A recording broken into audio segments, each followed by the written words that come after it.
All right. So good afternoon, everyone. My name is Chris Beam. I'm Managing Director of the McCourtney Institute for Democracy. That's probably a little better. I'm happy to welcome you all to this event. Those of you here in Foster Auditorium and those smart ones of you who are warm and dry in your homes watching online. Let me also thank Andrew Dudash, the social science library here at the librarian here at the University of Libraries, and Andrew Sears, who's Dean of the College of Information Sciences and Technologies. They're both co-sponsoring this event with us. Let me also just say, as is our wont, our own Jenna Spinelli is going to be doing the Q&A afterwards, and that'll be online and here in the auditorium as well. So our guest, Peter Pomerantsev, co-directs the ARENA initiative, which is part of the NSF Agora Institute at Johns Hopkins University. I think I got that all right.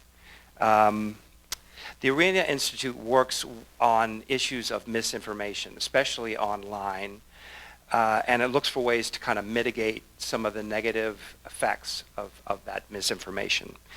And we at the McCourtney Institute think pretty highly of this work, and we even invited him on the Democracy Works podcast to talk about it. And after we invited him, we found out that the Ukrainian Studies program here at Penn State also invited him. And we worked together and we figured out when to bring him in and how to bring him in. So Mr. Pomerantsev will be doing a second lecture tomorrow at 3:30 in room 110 at the Business Building. And the title of that talk is Russian Propaganda in War-Torn Ukraine. So I'm expecting that many of you in this room know that that area of the world is also part of his expertise. But the important point, at least as far as I'm concerned, is that I think these efforts are united. They are both driven by Pomerantsev's fierce defense of the truth and his lifelong fight against lies, misinformation, and propaganda. His interest in misinformation on social media began with his experience dealing with Russian propaganda. He was born in Kiev, and after his father was arrested, I think he's going to reference this story, so he'll tell you more about it. But after his family was forced to emigrate to Western Europe and eventually ended up in England, he returned to Russia and worked there for 10 years up until 2010. And his first book, Nothing is True and Everything is Possible, it's an excellent book, by the way, reflects on that experience. And his new book, This Is Not Propaganda, which he will discuss today, is also an excellent book. And it, again, takes on this contemporary age of disinformation, not just here, but all over the world. In my humble estimation, Pomerantsev is this era's Hannah Arendt. Someone who has seen for themselves how lies can be weaponized. Yeah, I know, that's a really high bar. I thought I should probably maybe clear that with you, but it's true. I've actually had Martha Gellhorn before. Oh, yeah? Like, scary. It is. Your writing is a lot clearer, actually, but or a lot more accessible, I should say. But stick with me because I think I'm right. I might like, the Wikipedia. Maybe, but that's still pretty damn good in my book. Anyway, someone who has seen for themselves how lies can be weaponized, seen their corrosive power, seen what they can do to human beings, to society, and especially to democracy. And both understand that fighting for the truth is integral to a fight for democracy. So that work, I think, unites everything he does, both from the work at the ARENA Institute, in his books, and his many public writings as well. And I just want to close by saying it's relevant that Peter just returned from Ukraine, from Kyiv. And I see that as yet another manifestation of his commitment and just how seriously he takes it. So with that, Tweeting stuff about Hannah Arendt. so I'm done. Please join me in welcoming Peter Pomerantsev to Penn State.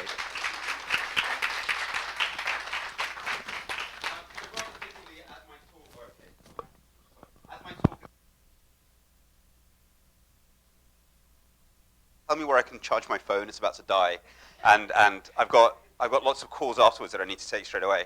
Is that it? It's not that easy. I've been looking around for a plug. Is there a plug in this room? There isn't one there though. No? Yeah? Okay, good. We're good. All right. Thank you. Great. Sorry about this. My phone is at that stage of its life where it starts dying really quickly. Even though on the border when I crossed into Ukraine, you know, obviously I fit suspicious kind of gender and age, and I was on my own. The Ukrainian secret services took my phone for an hour, and since then it's been dying very quickly. But like, fair enough. There's a war on. You get spied on. That's okay, I suppose. So, well, thank you very much for the introduction, which I'm slightly reeling from, but I'll try to live up to the billing. So, you mentioned a bit about my background. I've just come back from Ukraine. I'd love to talk about that more if you have questions. That's not the immediate subject of my talk today, but will be tomorrow, I think. Though obviously it'll creep into the content today as well. I mean, the thing to understand about me, why I'm really not like Hannah Arendt, is that I've ended up in university by accident. I kind of fell into it after years and years and years of being a journalist and director, basically. I was making documentaries after university. I made entertainment shows. I wrote books. I make radio programs still, kind of across all the genres, largely sort of focusing on non-fiction narrative storytelling, whether it's for video or radio or audio or in books.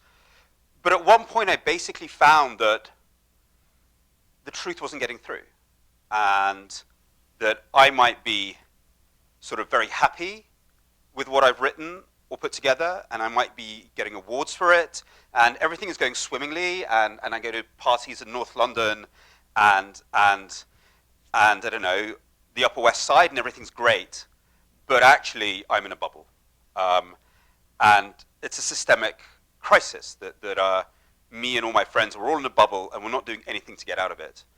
And that's something I noticed working in Russia, which I did in the early 2000s. Putin was quite happy for the liberal intelligentsia to sit in our little bubble, complaining, talking about Hannah Arendt. He didn't care. He was quite happy to frame us there, call us enemies of the people, call us liberal elites, and make the rest of the country hate us. And obviously we see that here. So my turn to academia was really a turn understanding that I need a space where I can research how we get out of that bubble, which I think is the great sort of challenge of our times, for what I do. I mean, obviously there's other bigger ones, so that's how I've ended up at Johns Hopkins. I was at the LSE before, and the work we do is very, very practical. We kind of work with sociologists and journalists. We put them together, and we find ways to sort of reach audiences who don't believe in the truth, or don't believe in our truth, or who are beholden to conspiracy theories, or who just doubt everything. And that's the work that we're doing. So that's kind of who I am, and why I'm now sort of semi-respectable, quasi-academic, and not just a sort of dodgy journalist. But it's all about the journalism, really. So I suppose that's the theme of my talk today. I like to call this talk the structural disintegration of the public sphere, which somebody will get that joke. Nobody else? No, nobody got the joke. Fine. It's a Habermas joke. Doesn't matter. You don't have to get the Habermas jokes. But it's really about that. It's the crisis that I ended up sort of confronting, which started off with this feeling that I can't reach audiences that I need to reach, and the audiences that I'm reaching already agree with me. And as I thought about this more and more and more, I realized that it is a structural issue, that there is something fundamental that we don't understand in the connection between information and democracy. We have all these kind of assumptions that I'm going to talk about today, about how it's meant to work, and it doesn't. And what we really need to do is to really rethink our vision of a democratic public sphere. What do we even mean by a public sphere? What do we mean by democratic discourse? How is this cacophony of shouting, screaming, arguing actually meant to create an efficient society? I mean, it's very, very clear to me that the claims that Vladimir Putin is making and the claims that Xi Jinping is making is that democracy does not work in the 21st century. Their claim is pretty specific. They're saying you got away with it in the 20th century, only dictatorship in the 21st century. It's too messy. It doesn't work in an information-rich environment. You can't adapt to the 21st century. 21st century will be about collecting data, centralizing data, dictating society from the center. It's stated pretty clearly in all their doctrines. And I don't think we've really started thinking through the challenge that they're giving us. But anyway, that's the theme. What I'm going to do, though, is read a little bit from my last book for two reasons. First, so you kind of understand the sort of writing I do and where I'm from, because it's narrative. And I don't want you to get this sort of like weird idea that I'm coming at all this from a purely, I don't know, political science or media and comms point of view. I'm very much a storyteller, so I wanted to give you a sense of the sort of stuff I do, just so you understand me better. But also because in order to make sense of the present, I found in my last book I had to go back to the past. What was our old idea of a democratic public sphere? And what's gone wrong? And I ended up doing that in my last book through the story of my parents. It's not a memoir in any kind of classic way. I use my parents' story in a very, very specific way in the book to reveal these larger issues. I'm English, so I'm quite squeamish about sort of personal narratives. I find American dinner parties really hard to deal with. And I've messed up quite a few already because they're like, so Peter, tell us about your story. Like, oh, God, that's so vulgar. But it's okay, I'm getting there. So this is right from the start of my second book. And it sort of talks about my father's misadventures with the KGB. So I'll read a little bit. Don't worry, I'm not going to do one of these lectures where I just sort of stand like this reading. But I think it's important. He came out of the sea and was arrested on the beach. Two men in suits standing over his clothes as he returned from his swim. They ordered him to get dressed quickly, pull his trousers over his wet trunks. On the drive, the trunks were still wet, shrinking, turning cold, leaving a damp patch on his trousers and the back seat. He had to keep them on during the interrogation. There he was, trying to keep up a dignified facade, but all the time the dank trunks made him squirm. It struck him they had done it on purpose. They were well versed in this sort of thing, these mid-ranking KGB men, masters of the small-time humiliation, the micro-mind game. Why had they arrested him here, he wondered, in Odessa, not where he lived in Kiev? Then he realized they wanted a few days by the seaside. In between interrogations, they would take him to the beach to go swimming themselves. One would sit while the other would bathe. It was August. One time an artist took out an easel and began to paint the three of them. The colonel and major grew nervous. They were KGB, and they weren't meant to have their images recorded during an operation. Go have a look at what he's drawing, they ordered their prisoner. He went over and had a look. Now it was his turn to mess with them a little. He's not drawn a good likeness of me, but you're coming out very true to life. He had been detained for distributing copies of harmful literature to friends and acquaintances, books censored for telling the truth about the Soviet Gulag, or for being written by exiles. When one interrogator would leave, the other would pull out a book of chess puzzles and solve them, chewing on the end of a pencil. At first, the prisoner wondered if this was some sort of clever mind game. Then he realized the man was just lazy, killing time at work. After 6 days, he was permitted to go back to Kiev, but the investigation continued. On the way from work, at the library, the black car would pull up and take him for more interrogations. During that time, life went on. His fiancée conceived, they married. At the back of the reception lurked a KGB photographer.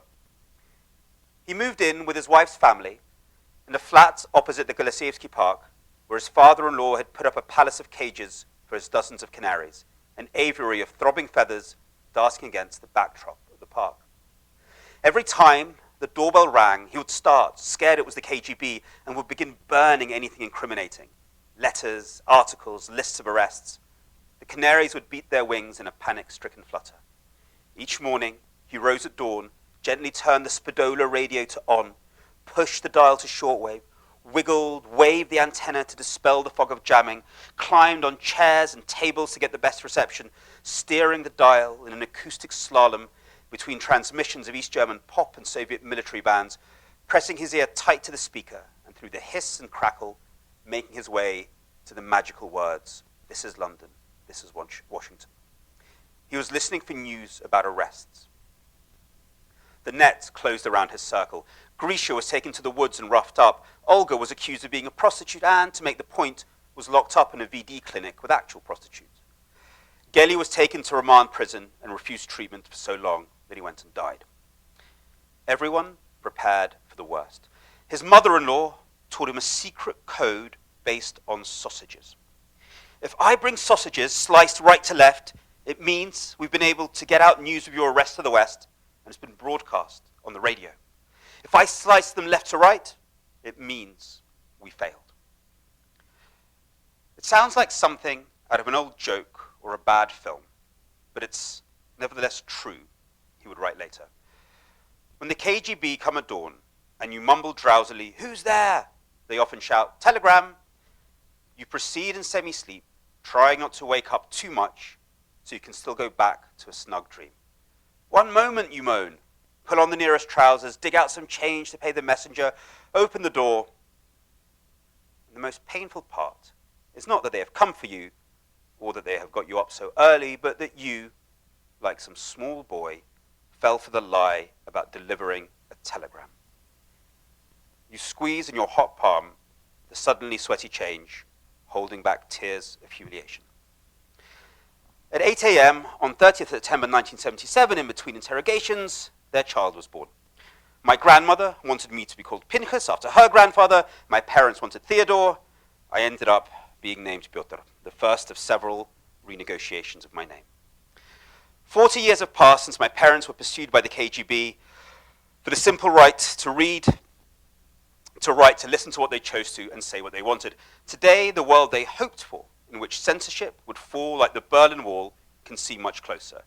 We live in what academics call an era of information abundance. But the assumptions that underlay the struggles for rights and freedoms in the 20th century, between citizens armed with truth and information and regimes with their censors and secret police, have been turned upside down. We now have more information than ever before, but it hasn't brought only the benefits we expected. More information was supposed to mean more freedom to stand up to the powerful, but it's also given them new ways to crush and silence dissent. More information was supposed to mean a more informed debate, but we seem less capable of deliberation than ever. More information was supposed to mean mutual understanding across borders, but it's also made possible new and more subtle forms of conflict and subversion. We live in a world of mass persuasion run amok, where the means of manipulation have gone forth and multiplied. A world of dark ads, psyops, hacks, bots, soft facts, deepfakes, fake news, Putin, trolls, and Trump. So, as I say, you'll have to read the book to find out what happened to my parents. But the reason I sort of start the book off, or had to start the book off with my parents' story, was because it was a way of getting at the assumptions that we always had about the connection between democracy and information. So interwoven in that, hopefully reasonably interesting story, is kind of what my parents were fighting for, which is a kind of compressed version of how we thought a democratic public sphere should be. So obviously they're fighting against censorship. That was always the great fight. You had nasty dictators on one hand, trying to suppress information, trying to censor people, shut them up, take away their printing presses. And you had critics and pro-democracy activists trying to express themselves. So it was censorship versus self-expression. And all the great kind of foundational documents around freedom of expression are really about that. It's about the freedom to express yourself. Yeah?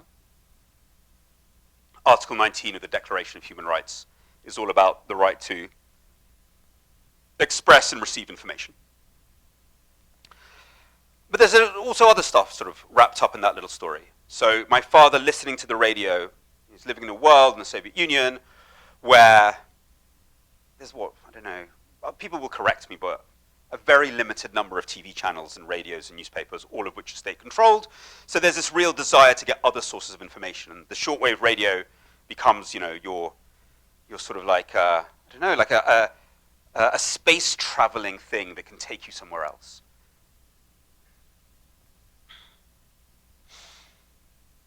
And also, I think, an idea of self-expression, which is, I have a lot more of that in the book as I work through it. My father was, apart from a writer, he was a poet, and he would write this very, very sort of self-expressive, somewhat indulgent poetry, all about his own feelings and how he felt, very romantic. But that was kind of an act of resistance in a culture where you weren't meant to have too many of your own feelings, where the self was subjugated to the state, and any feelings you were meant to have were about building a great socialist society. You were not meant to indulge in individualism that way. And I think we've always had that, this idea that self-expression leads to emancipation. So whether it's rock and roll or jazz, the more free you are, the more powerful you are in some ways. But in the information environment we live in today, that seems to have been turned upside down. So, and I'll be telling a bunch of stories about this today, but information is now used not just to sort of like enhance the public debate, but quite the opposite, to cause chaos, to shut people up by enveloping them in negative information, to flood the zone with shit, to sort of quote Steve Bannon. That's more information. That's not restricting information, that's overloading the information environment. Pluralism was meant to lead to better debate, but we can see, I think especially in America, an environment where pluralism leads to polarization that's so vicious that democratic debate breaks down, and that's China's argument about America. Look at it. They just row amongst each other. They're incapable of making policy, even when it would be good for them. But even this connection between kind of self-expression and emancipation, I think, has been broken. The more you express yourself on Facebook, the more you talk about yourself on social media, the more that's transmuted into data and given to advertisers or political propagandists to then influence you in ways that you may not even be aware of. So I'm not saying that the old problems of censorship don't exist. They do. In North Korea, increasingly in contemporary Russia. But the assumptions we had about the good have turned out to be much weaker than we thought. And perhaps wrapped up in all of that is probably the central problem. The fact that the Soviet government were arresting people for books which told the truth about the Soviet Union shows that they respected the truth. They were scared of the truth. They tried to suppress the truth. People fought for the truth. People tried to get the truth out. There was some sort of idea, and this may be the most important idea in democracies, that you could hold the powerful accountable with the truth. And the truth was like a crucifix that you put up to a Dracula, and they go, "Oh my God, the truth!" and sort of wilt when you saw it. Now that seems to have completely disappeared. We have a generation of leaders in democracies and non-democracies who really don't care about the truth. So the book, my last book, is an attempt to tease out what happened. How did we get to this place? And it's an attempt by trying to try to understand how we got to this place, to then think, what do we do about it? And maybe that's the conversation we can have in the Q&A, like what is the good that we want to achieve?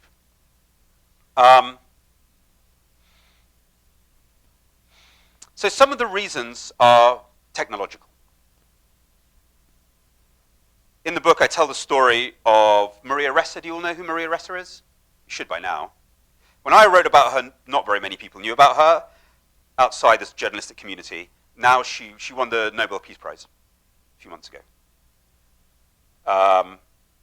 But it's a very, very good story in the sense that it really, really boils down so many of the dynamics. Any Philippines experts here? Good. It's always really dangerous. Talking to a room full of, like, on Russia and Ukraine, I'm comfortable. The minute I start talking about South Asia, I'm like, oh no, well, they know I don't really know what I'm talking about. What happened? Oh, sorry. So the Philippines, why is the Philippines important to understand all these things I've been talking about? 2 reasons. The first chapter of the book is in the Philippines, and there's a lot of intentionality there about why I started in the Philippines. Or I go from my parents to the Philippines. When we think about the process of dictatorship to democracy, when we think about, the myth of 1989, which is the great moment for many of us when you have this huge victory of democracies over dictatorship, freedom of expression over censorship, pluralism over one media, the whole bundle of values. We usually place that in Eastern Europe, as the epicenter. The fall of the Berlin Wall, the liberation of Poland, Czechoslovakia, and then the Baltic states. But it was happening everywhere. At the same time, you have this sort of pro-democracy wave in Latin America, sort of in the 80s and in the 90s, in South Africa, a little bit later, and in South Asia.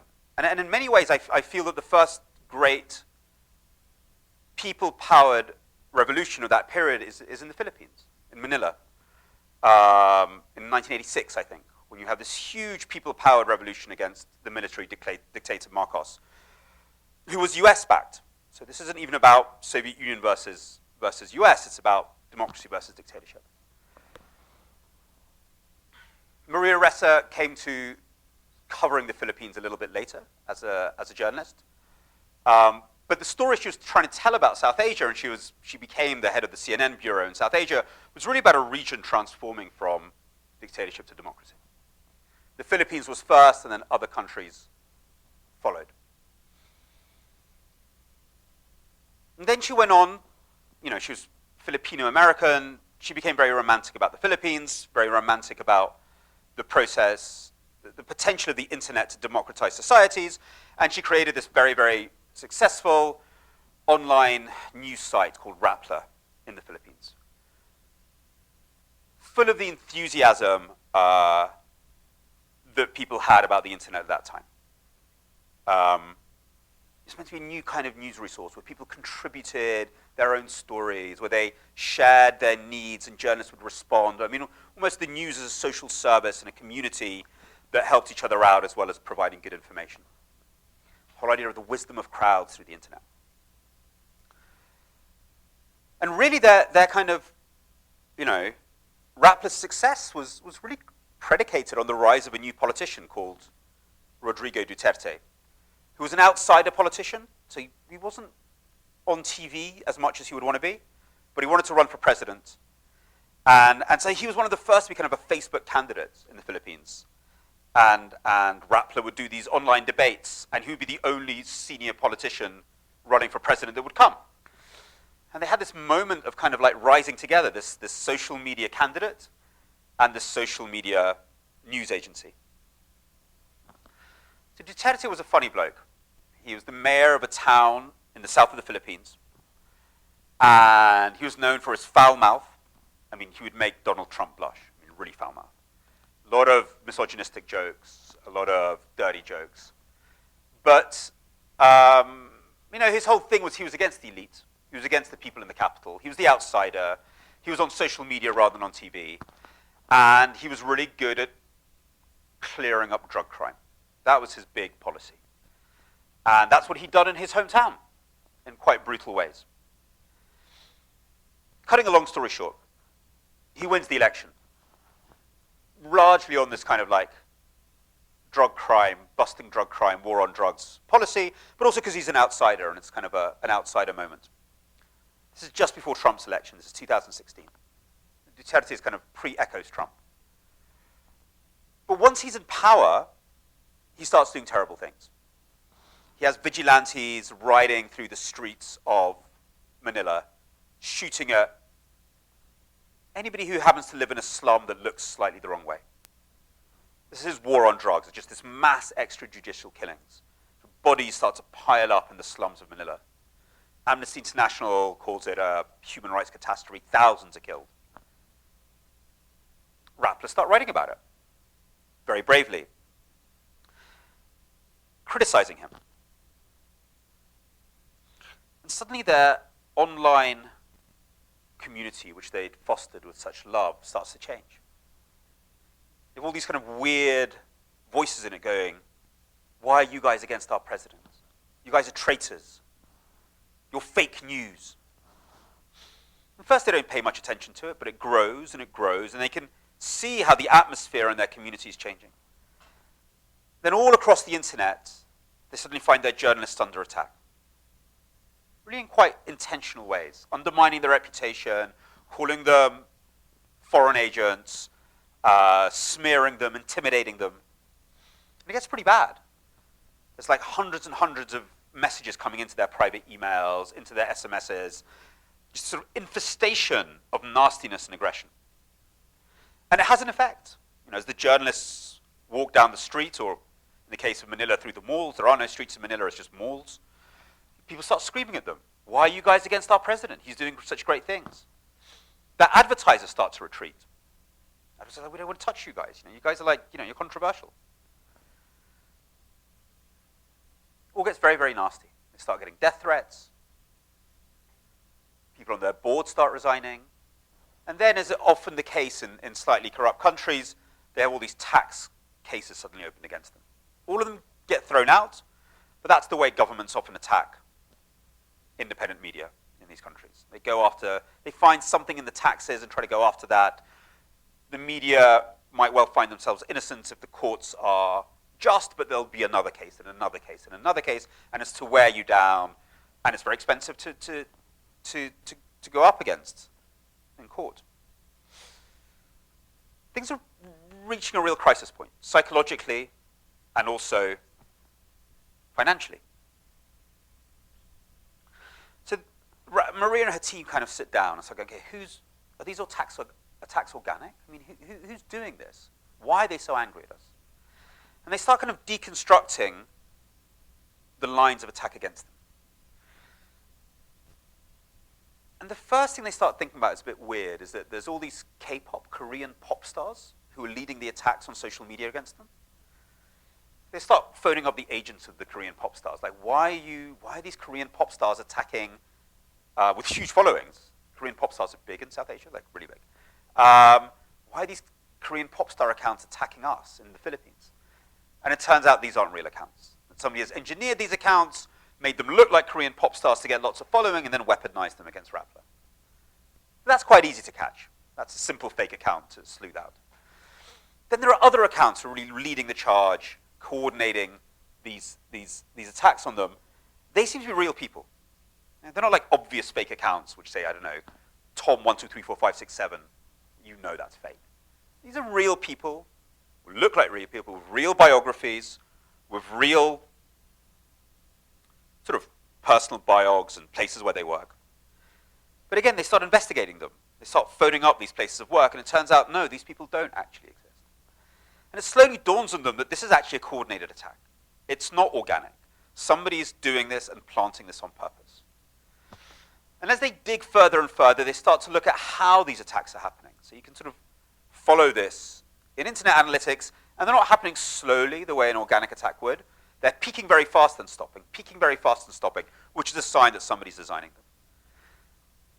And then through whistleblowers, through investigations, they kind of work out that there's actually a network of PR companies in and around the president who are doing this on purpose, who are using huge troll farms in order to launch these attacks and discredit Rappler. They're also doing them against opposition politicians. There's a whole bunch of targets they have. So Maria's kind of, I've solved this. I've cracked it. And she first goes to Facebook and says, look, a lot of this stuff is happening on your platform. You guys are responsible. They're like, oh, we'll do something about it. Nothing much gets done.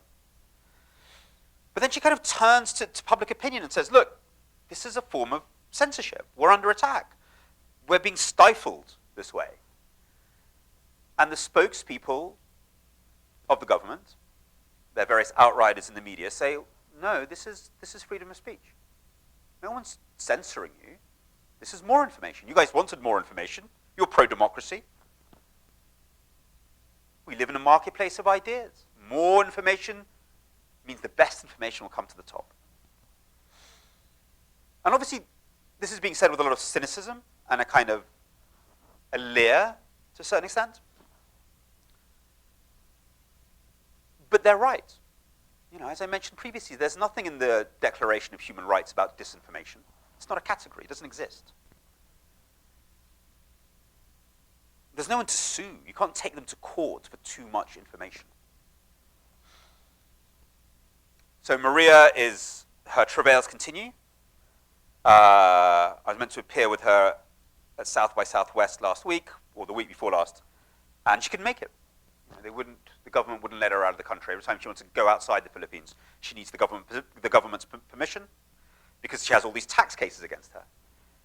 And in a particularly sadistic way, they gave her the permission 3 hours after her flight had left. They did let her go and receive her Nobel Prize. I suppose that was one step too much for them. But this continues to this day. Nothing's been done about it. But there's something very structural there. You know? Legally, morally, and philosophically, we really have no way to deal with this. So that's the technological bit, which I'll come back to. But I don't think that explains everything.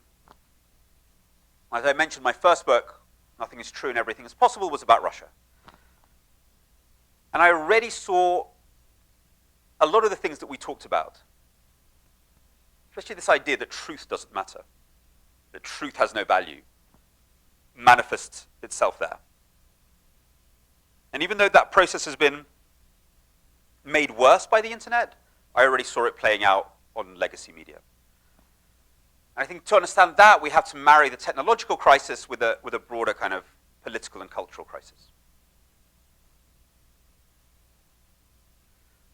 So when I was living in Russia between 2001 and 2010, the Kremlin was reorganizing its propaganda.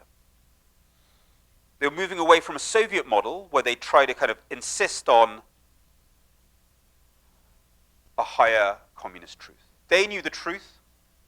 They would ban any kind of evidence that went against the truth, like arresting my father for books about the prison system.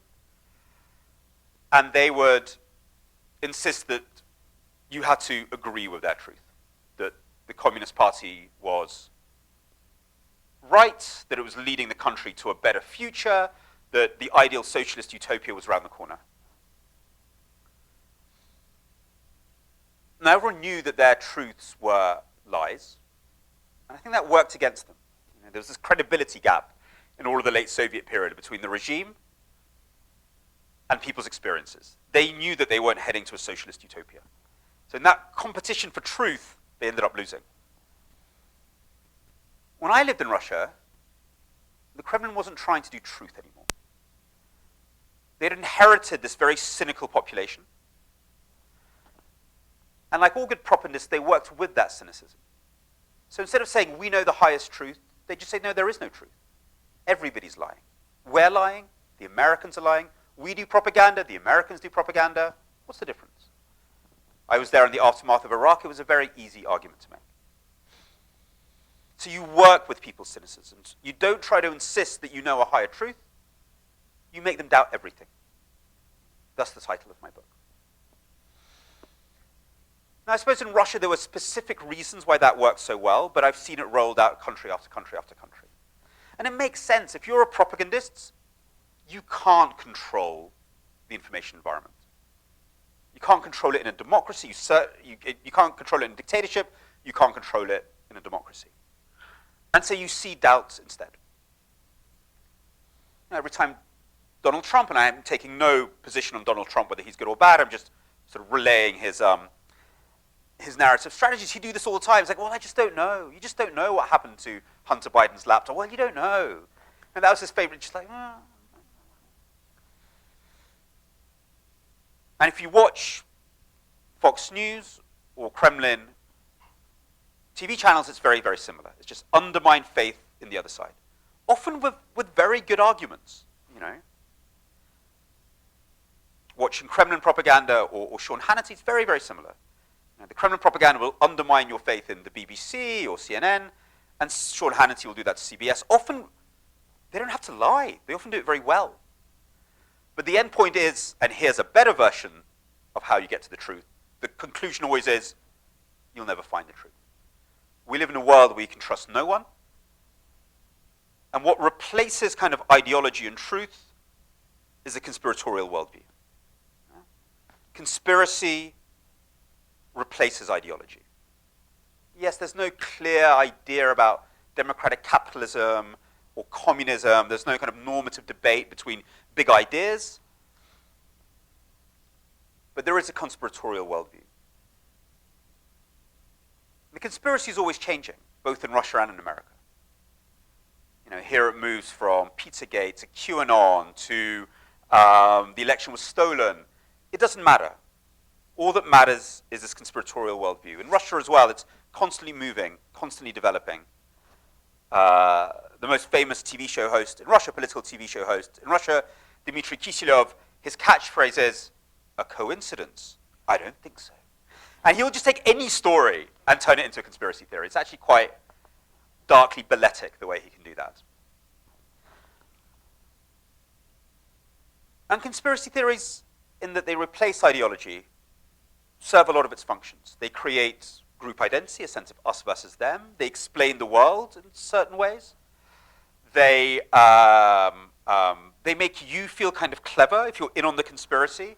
And at the same time, they kind of excuse your own failure, because it's not your fault that you messed up your life, it's the conspiracy. So it has all these very, very functions that ideology may have served before.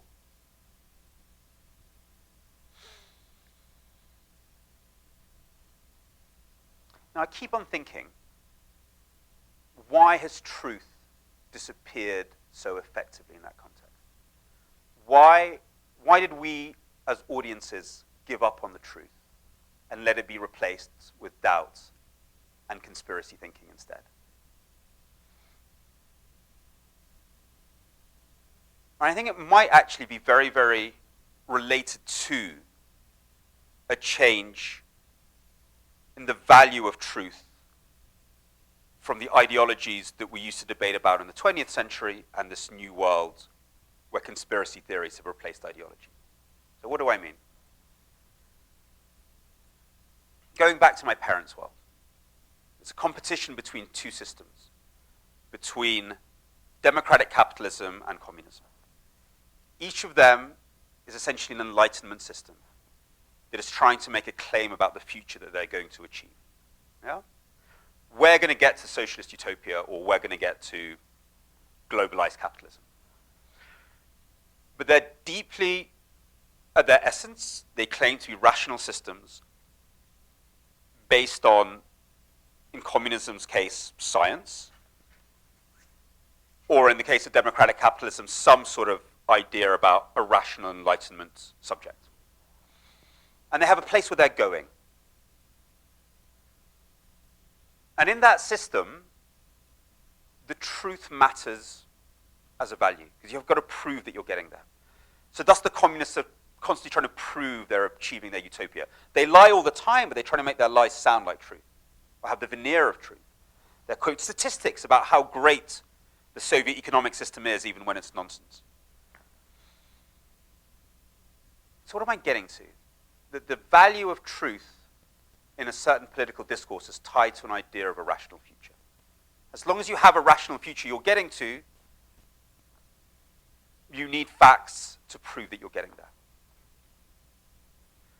So in Russia, by the time I'd arrived there, all versions of the future had fallen away. Nobody had really believed in communism the last 20 years, and then any kind of hopes for democratic capitalism had really been destroyed by 1993, which is a pivotal year. And the thing that takes over is doubt, conspiracy thinking to re-explain the world, and the other key thing, nostalgia. Nostalgia starts to dominate Russian political discourse from the mid-90s, and by the 2000s, when I get there, just floods everything with the Russian version of Make America Great Again, which is bring Russia off its knees, which is Putin's, one of his main slogans. But that happened in Russia. I can see how the future disappeared in Russia. But I think something similar has been happening here for a lot of people.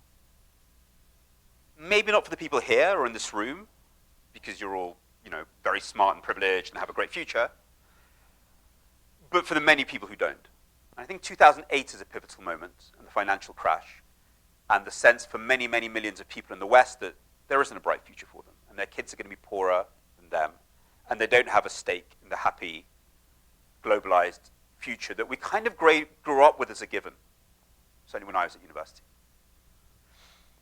And it's very interesting seeing how, really from 2008, all these elements that I'd seen in Russia start to appear in propaganda in Western Europe, from the emergence of Orban in Hungary through to all sorts of things happening on the far right in the US. And in my book, I interview these kind of Russian propagandists who helped build a Putin propaganda model, this mix of doubt, conspiracy, and nostalgia. And I was like, it's weird. I now see these things that you guys specialized in Russia happen in the West. And they're like, oh yeah, you guys are catching up with us. We arrived at this point earlier than you did. We lost all of our ideas of the future in the 1990s. Now you're getting there too. Now again, there's many people in the West who don't feel this way. There's many of us who do feel there's a future, and we're happy, and our kids are feeling better, and our kids are going to be, one day, not as poor as we are. But after we've paid for their college fees. But that sense of a lack of future has disappeared for many. And it's what unites Duterte, Trump, Orban, Putin, Bolsonaro. Also, they're men of a certain age, which is very important. But they're all nostalgists.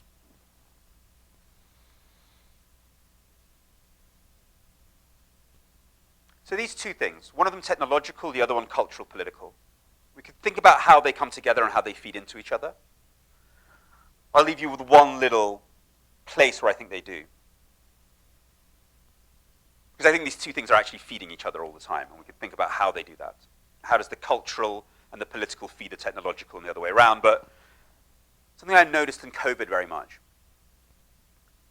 how social media breaks up the sense of time. Yeah? Newspapers gave us a sense of everyday passing. Do you remember newspapers? Some of us do. You got one every day. It said the date on it. It ordered space. Here's the main news. Here's the non-main news. Here's the national. Here's international, but it ordered time. Every day you got it new. You felt you were progressing somewhere. The newspapers would sit, if you had a journalist father like myself, in the corner of the living room and stack up, and they'd turn yellow with time, literally giving you a sense of archaeology of time and politics and meaning. Social media, and this got much worse in COVID, where I think all of us lost our sense of time entirely, doesn't do that. It sort of reorders things in completely weird ways. You don't know if you're sitting news from 2 years ago, or a week ago, or tomorrow. It's all reordered around yourself, not around a community. So you're just in an endless dialogue with your own narcissism. Aren't we all? So I think that's one of the connecting things. There we see both a cultural crisis around our sense of time and progress in the future, and a technological one. Now, as I talk about time, I'm very conscious of time. How much time do I have left? Because I do want to open it to the floor.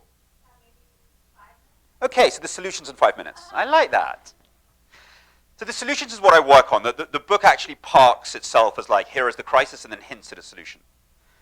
At the end of the book, I'm sitting in Parliament, because I helped the British Parliament think about our legislation around disinformation. There is no legislation around disinformation. That's how good my help was. But it's sort of book ends with me sort of sitting in Parliament trying to imagine, can democracy rethink its public sphere, where truth matters, where pluralism means better debate, where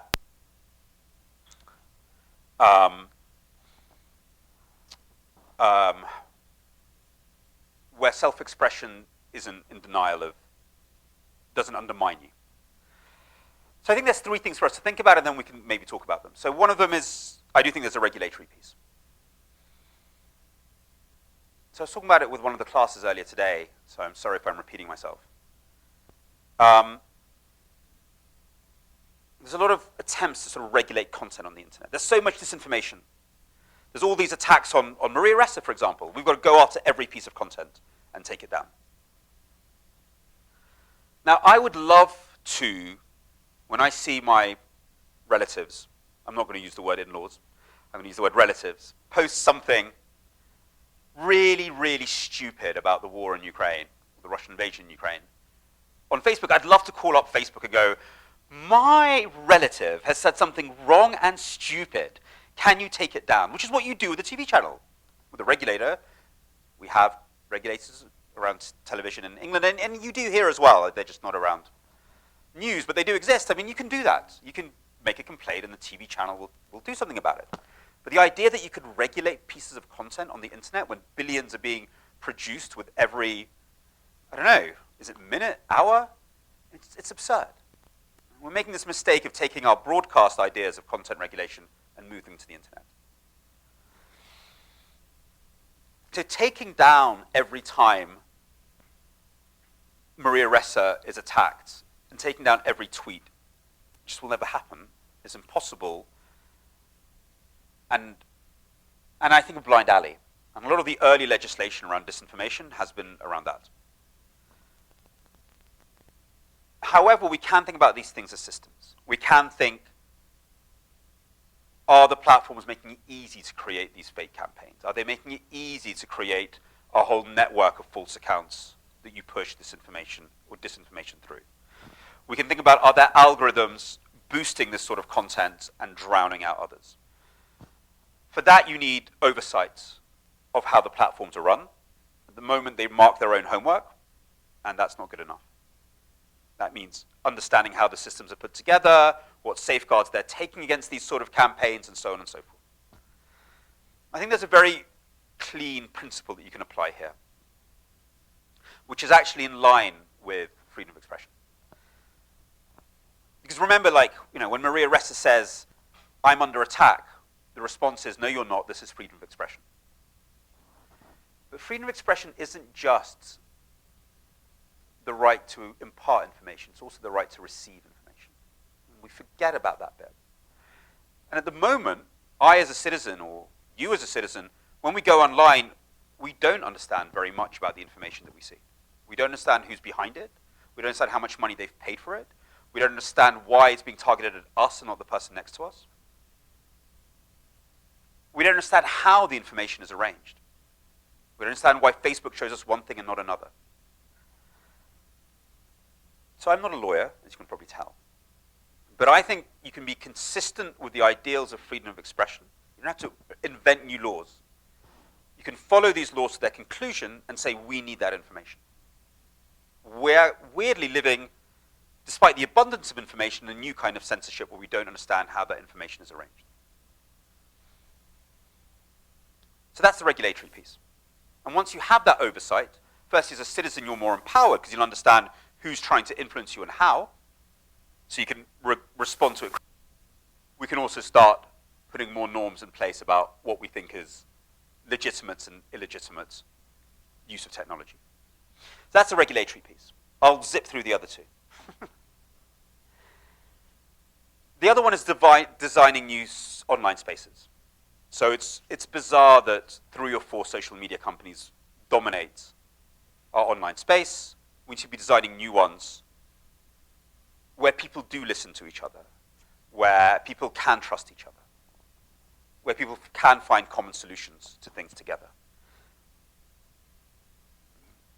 The sort of things that de Tocqueville talked about in civil society in America, we need on the internet. We need online spaces where people don't just come together to perform their identity and shitpost against each other, but actually to find solutions. There's lots of examples of this. There's a great system used in Taiwan called Polis, which is the opposite of Facebook. It actually looks for consensus between different groups and finds common solutions to polarizing issues. Now, that's not always great. Sometimes you want to have a fight. Fighting is good. But there are moments when you need that. So it's about having new technology and supporting that new technology. But the reason I used Polis as an example was for something else. How do we return facts and the possibility of collaborative communication to our public sphere.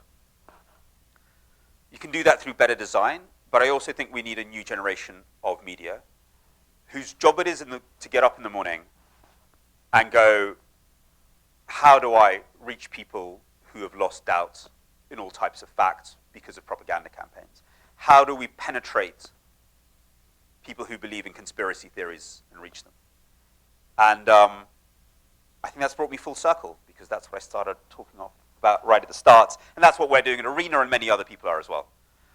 But that means a real sea change, because that means media that get up in the morning and have that as their mission. And that's nobody's job at the moment.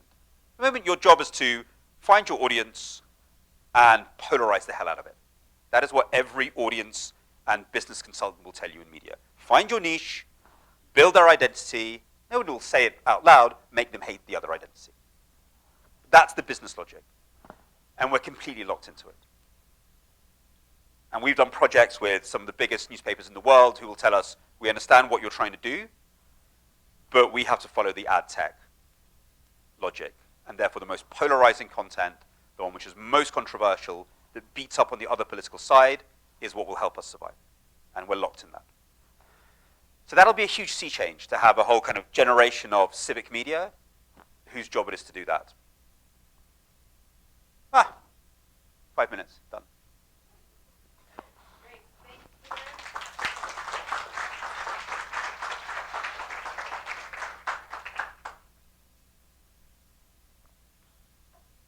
So, that's loud, geez. Hello, everybody. I'm Jenna Spinelli from the McCourtney Institute. If you are with us in person, if you have a question, raise your hand. Chris will bring the microphone around. We also have a few questions that have come in from our live stream. And I think I'll start with one of those while we're waiting for questions here. I forgot about my last line. Sorry. Oh, go ahead, please. No, and sorry, I forgot about this, because I did this whole big spiel about the future and facts. So the essence of this media needs to be based around that. How do we create, sorry, I completely forgot. This is what we're thinking about Arena all the time, and maybe we can engage about this. How do we create context where facts matter again? I'll give you one example. We did a big project in Ukraine, which we're now replicating here, before the war in Ukraine. Well, before the latest war in Ukraine. There's been many over the centuries. Where we looked at, I'll just give you one example, historical polarization around history, which in Ukraine is very similar to here. Like, you guys have north-south as your big divide, they have east-west. And it's a very fake divide, as is the north-south one, I think. But it's pushed very hard by propaganda. You know, we have a different history to the guys up there. They don't understand us.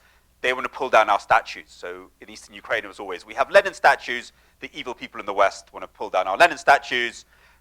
Here it's about Robert E. Lee statues. And it's quite polarized and quite vicious. So we did a lot of thinking in Ukraine and experimenting and working with sociologists and journalists, going, okay, how do you start having a conversation about the past which recognizes all the complexities, but kind of doesn't get people poking each other's eyes out all the time? And the way we found that was to reorientate it towards the future. The moment you start making it less about cultural identity and more about what's the common future, people could agree very fast and people became very fact-driven. So coming back to my point about the future and facts are deeply related. So we'd ask questions like, okay, Soviet Union, a lot of Soviet nostalgists in the eastern part of Ukraine. So we'd ask questions like, yeah, but do you really want to see kind of human rights suppression and gulags in the future? And they'd be like, hell no. We just feel nice about the Soviet Union because, you know, whatever, certain type of ice cream was available then. And they were nice ice cream. It goes deeper than ice creams. But by disassociating cultural biases, which go really deep and are often deeply perverse, from a rational conversation about the future, we suddenly found people like having a perfectly rational conversation about the past, about the past in the context of the future. So what do you want from the past about the future? Suddenly people weren't poking each other's eyes out. They were having a communal discussion. So this question of the future is absolutely key, I think. Yeah. Yeah.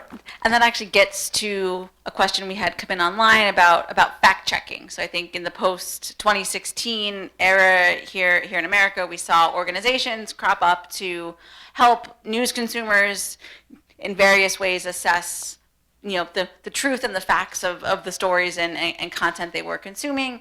But it seems, based on what you're saying, that might be ineffective, or I think some of the research may be mixed on that as well. I wonder if you could, or if that is perhaps an example of applying this 20th century framework to a 21st century media environment. I wonder if you could just talk about fact checking and where it fits in this sort of context you've laid out. So there's nothing wrong with it. It's just that everything we know about how people process information is that they will take on the facts which fit with their worldview and make them feel comfortable, and they will reject facts which don't. And we've seen that in lots of projects that we've done, that we put out lots and lots of facts, even about stuff like sexual health in Eastern Europe, about levels of HIV among young people. People will reject it if it makes them feel uncomfortable, and they'll take it on if it suits their worldview. So, but that's been explored in great detail by something like the Cultural Cognition Project at Yale, which gets into great stuff about how, young white men will reject the evidence around wearing seatbelts because it challenges their identity as people who like to drive cars fast without any seatbelts. But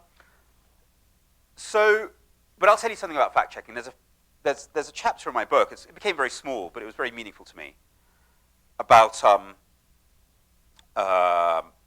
me going. I went to there's a fact checking global conference every year now. I think I went to the second one. It was in Rome, which is nice. And I went there almost with that satirical hat on. Like, here's all these nerds, basically, like these fact checkers, trying to do something ridiculous, like fight a culture where truth had stopped mattering on a fundamental level with, Snopes. And I went there with my cynical hat on and I'll go and laugh at these people. And I got there and I saw something completely different. I saw people often from very dangerous environments. There were a couple there from India and Latin America who reminded me of the image I had of monks in the Middle Ages carrying truth and Aristotle and Greek philosophy in books through the craziness of the medieval era, which might be a cliche about the medieval era, but it's kind of one that's in my head from watching The Name of the Rose. And they were risking their lives with these fact checks. And what they were doing was saying, yes, we live in a post-truth world of Bolsonaros and Modis and all the rest. And by taking a stand about there's a difference between lies and not lies, we're taking a moral stance. And a lot of them were literally risking their lives for fact checks. And I was like, wow, I've got this completely wrong. Quite the opposite. What they're doing is keeping the flame going. And the moral courage of these wonderful nerds was humbling, and I hope that came through in the book.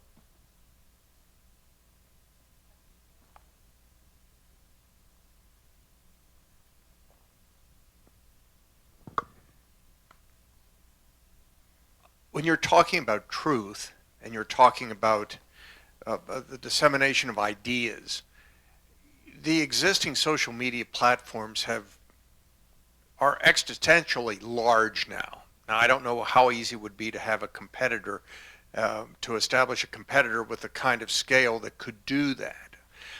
But I had a question, because recently, you talk about truth. At the a couple of weeks, when was it, a month and a half before the election, the Hunter Biden laptop that you touched on became a fairly big story, reported in the New York Post, generally, and amplified then by Fox News. The New York Times and the Washington Post and others poo-pooed it, and Twitter and Facebook, both then trying to, I guess, be good citizens, limited the discussion on that topic. And now, here we are 2 years later, and both the Times and the Post, in stories in the past 2 days and a lengthy investigation, as they put it, say that, well, that thing was legitimate. That laptop was legitimate.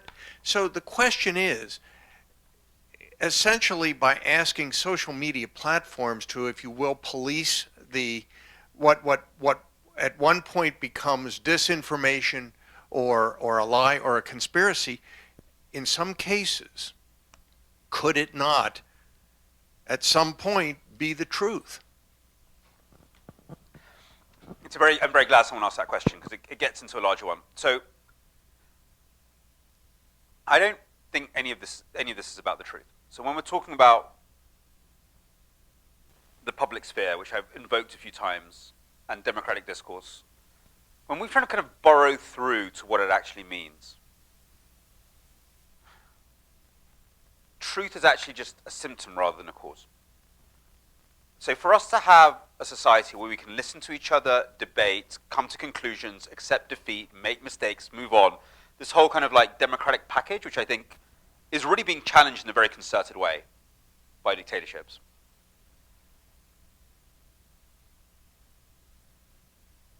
It's not so much that there's some higher truth that you can always nail. Truth is usually emergent in many ways. Like in this situation, you don't know, then you find out, then you do an investigation, then you change your mind. But it's about having an environment where we trust each other enough, and where I think coming to certain rules of the game is the key. So that story, I think, is a very good example. You have this really genuinely confusing situation. In the wake of what happened in 16, real chance that this evidence had been tampered with. And there was some digital analytics thinking that, yes, it was a real laptop, but it may have been tampered with. And there's this like moment, like, what do we do? So as a society, we need to agree what the rules of the game are. It's much more about agreeing on the rules of the game and saying, these are the rules that we agree on, and how we negotiate things. That's the test for democracy, because there is no ideal solution. And that was a terrible situation. So New York Post put it out.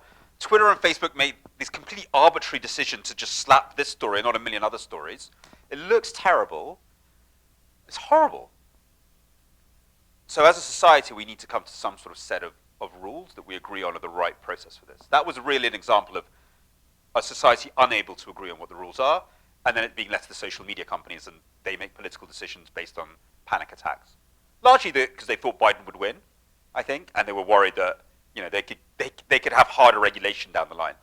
That's me being cynical, but have you met Silicon Valley executives? They're pretty cynical. So that's a real, we're in this new environment. We haven't agreed on the rules of the game. And we have these, I think, very, very, very pernicious situations. By the way, I wouldn't have banned the New York Post story. Like it or not, New York Post is a legitimate publication. And I think maybe you could have added more information or balance, but not letting them circulate it was bad. That was a bad decision. So that's what's important. And when we think about a public sphere, I think it actually boils down to two or three really simple things. This is something that I was talking to MIT a lot. They've been thinking a lot about how do you define civic discourse online. How do we know that the conversation is good for democracy? And there's really kind of three elements that they came to, and I think I agree with them, which are very simple. One is empathizing with the other and treating the other as a human being, which is much harder to do than to say when all our discourse is around, oh, those liberals over there, oh, those conservatives over there, which is very dehumanizing language. And if I think about whose job it is to mediate that, it's actually culture. Films, movies, storytelling is what will humanize us. Again, it sounds fluffy. It's actually incredibly hard to do. The next one is this rules of the game. What are the rules of something like that? What do we do in a situation where there might be evidence that has been tampered with by a foreign power? What's the process? What's our way of vetting it? How can we all agree this is what we do? And the third one, which I kind of like, I've been hinting at, is for the discourse to go somewhere. It's got to have an effect. We have to have these conversations, and they need to change something in policy and society and so on. That's the kind of ideal that we need to head towards. But I think that's a real symptom. The example you gave is a real symptom of how we're getting it wrong. The truth is going to be emergent. I don't believe in these sort of like shining beacons of truth. It's about trust and talking to each other, and life is really messy and confusing, but we have to maintain an environment where you can make mistakes. Don't you think a lot of it's media literacy of the user? No, in the sense that obviously yes, because we're individuals and we have responsibility, but we have agency and we make choices. But it can be hard to be literate about a system that's completely closed. So if I don't understand who is behind what I see online, I can't make a critical judgment on it. I can just stop trusting everyone and become really cynical, but that's actually that becomes a political judgment. And if you listen to Kremlin media or Sean Hannity or someone, they're very good at deconstructing the problems of media. They're very bad at how do we have a civic discourse in this environment. It's very easy for media literacy to become cynicism. You just criticize everything, but you don't learn how to engage with people and to trust them. If anything, the challenge now is how do you get people to trust each other again, not to distrust. So maybe it's an enhanced media literacy, because the media literacy that I had as a kid was like, you watch an advert and you deconstruct it. Like, who put this advert there? Why did they put it there? You know, what does it mean? How is it trying to influence me? That's what we were taught in civics in England. I don't think that's enough anymore. It'd have to be media literacy that teaches you to engage with others and have a conversation where you respect evidence. So I don't think that's done at the moment. Or maybe it is. Maybe media literacy has got better. Yeah, so we had a question sort of along the solutions line come in online. Do you think a radio free or radio liberty style project could be adopted and applied to the digital information space to combat mis or disinformation, not only abroad, but in the US? So if you wouldn't mind maybe just telling us what radio free and radio liberty are for those who aren't familiar, and then do you think it could apply to the online space?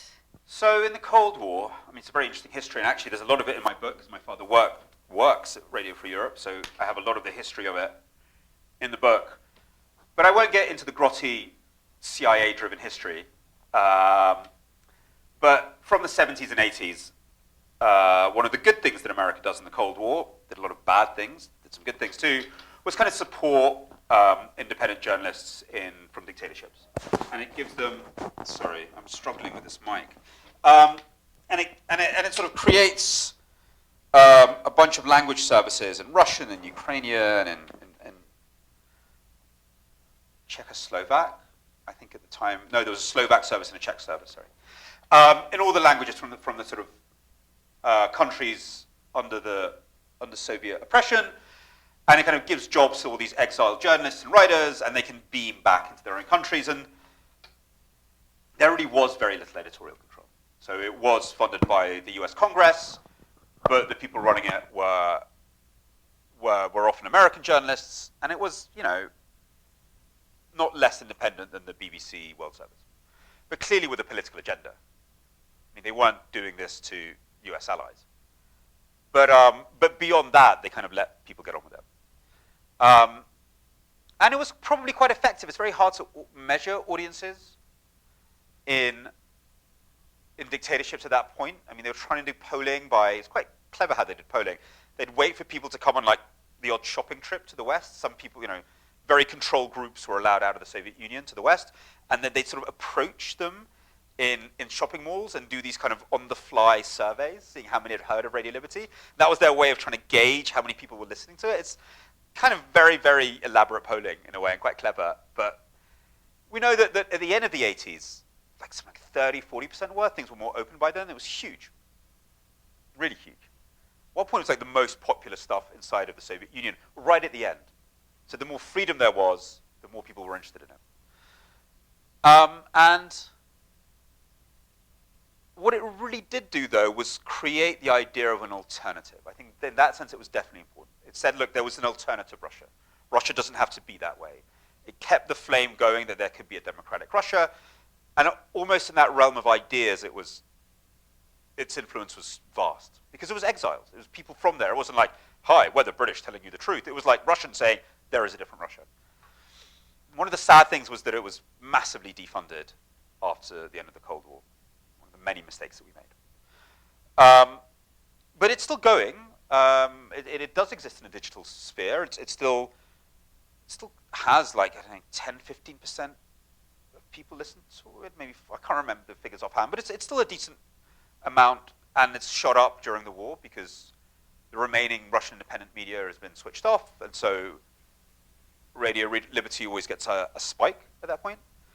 But the problem is slightly that, like all independent media, it's slightly trapped preaching to the converted. That's not trapped, that's just what it is. They did something very clever at one point, and they did a lot of local things, so really local news and bits of Russia, which was very interesting, and they got a lot of trouble for that, and the Russian government stopped that pretty fast. So that was clever, because that tried to really get to the local issues. But it was still about human rights abuse in those issues. So it was like human rights abuse in Siberia, human rights abuse in Dagestan. So it was still kind of for people who cared about human rights abuse. But that was a good move, and the Kremlin stopped that very fast. And now they've been thrown out of the country. But still, the challenge is, like, how do you get beyond that audience who care about human rights?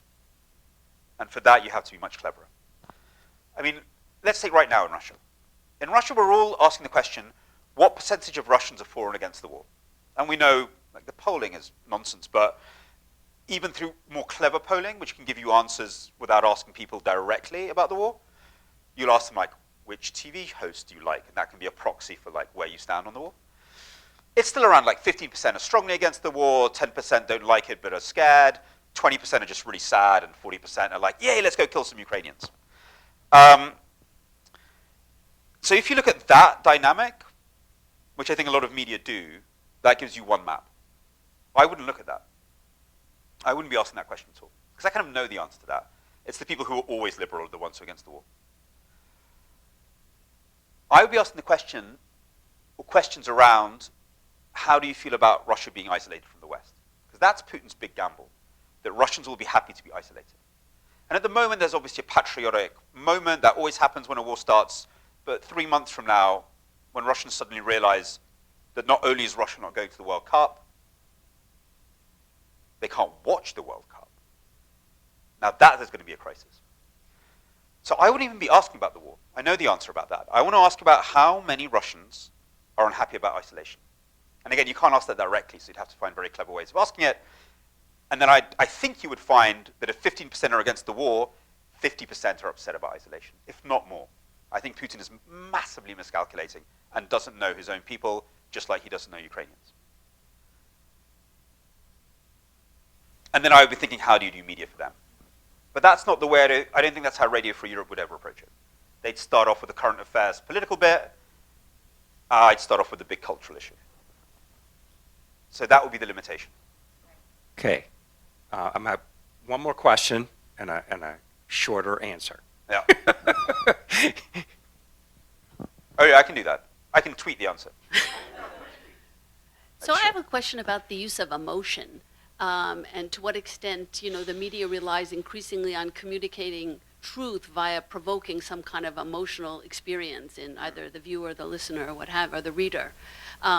Because a lot of what you're talking about is, when you speak about a pluralistic public sphere, is people presenting ideas, arguments, and debating them and persuading the other person to cognitively change their opinion. But very often, it seems to me, the media increasingly relies on provoking some kind of emotional reaction that is real and true, even by virtue of the fact that a person feels it. That's a very good point. So, and if I came across that way, then let me elaborate on what I think is a healthy public sphere. So, I really strongly reject this idea that communication is emotion versus rational logos. So this is something that has been passed down to us from Aristotle, and it's really stupid. It's something that could only be come up with by a certain type of emotionally stunted philosopher like Aristotle, and is filtered through academia as some sort of virtue.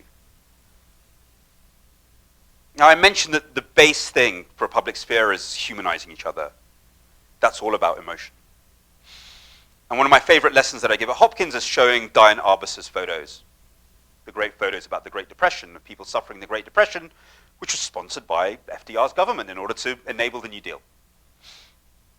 And I asked him, is this propaganda or is this communication? What is this? She's plugging into emotion to get you to have sympathy with these people. And for me, that's not propaganda. We can get into what is propaganda, but for me, propaganda is always taking away somebody else's humanity and breaking down the possibility of empathy. I mean, I'm just defining it right now that way. And anything that opens you up to other people's experiences and builds on empathy has a democratic beginning, or makes democracy possible. So yes, I do think the result is parliament and debate and evidence and being able to think collaboratively. But to get to there, it's all about the emotional bit. So that's why I mean culture and movies have, without that foundation, none of the other stuff is possible. So it's the great rivals, the great battle, and this is the great theme of my books, the theme of my books, is not between fact and propaganda and fact and disinformation, it's between art and propaganda. And they're very, very close and incestuous. And the artists will become propagandists the other way around. I mean, what Fox News are thinking like storytellers. Yeah, they're thinking about creating, it's got nothing to do with facts or disinformation, that's tertiary. You know, they're building a very aggressive form of identity, where you're surrounded by enemies, where there's threats, where there's bad guys out there out to get you, and you're on a journey with a superhero Trump who will save you. It's all about storytelling. I mean, it really has very little to do with news. And the only way to compete with that is through storytelling and art, really. To give you a different model of identity, which isn't aggressive, which isn't paranoid, which doesn't reduce the world to these caricatures. Whatever. Putin's doing it now with Zelensky. What is it? The cocaine-sniffing Jewish Nazi. You know, it's like, you know. And Trump's genius, and I use the word genius in a very specific way, was to reduce a complex world to caricature. Little Marco, evil Hillary, very good at that. And we live in a complex world partly because of the information overflow, and so there's this real need for someone who can reduce it to a comic book. And our job is very much to sort of work against that. And that's why I'm less concerned about the truth. The truth is something that will emerge in healthy relationships. So, no, it's art versus propaganda is the great competition. But again, someone's got to be doing that. Someone has to be paying for that. And so, you know, Diane Arbus was sponsored by the government to do that. I'm just not sure whose job it is to do that. That's what worries me. So no, not that. And I'm glad you asked that question, because it's a very important one. All right. Well, thank you all for joining us in person. Thank you to everybody watching online. And don't forget, if you want to hear more from Peter, you can join us in 110 Business Building tomorrow at 3:30 for a lecture on Russian propaganda in war-torn Ukraine. Otherwise, thank you all again, and have a great evening.